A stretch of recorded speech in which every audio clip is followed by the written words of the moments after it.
The other obvious one is that the attack surface just got so much bigger and diverse with people moving to work from home setups. So all of a sudden you have new endpoints or much more endpoints that you had to protect. So I think that's also one that has been discussed quite a bit. Something that when we focus on the investigator, often see or hear in the conversations is actually maybe a bit less obvious, right? We see that there just has been a lot of disruptions in systems or routines that people and systems have been used to.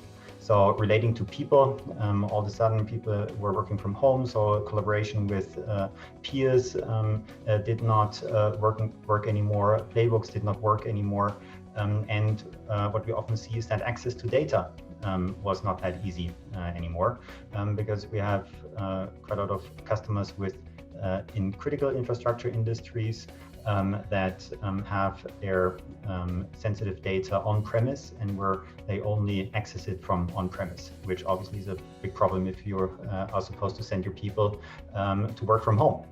But also relating to machines. So if you rely heavily on automations, on rules, detecting threats or intruders that are trained on historic data, and all of a sudden you have a major categorical shift in the landscape that actually lead to new and categorical changes, and those machines sometimes maybe are not calibrated that well in the beginning, and that also obviously is then where the human needs to come in and try to navigate these.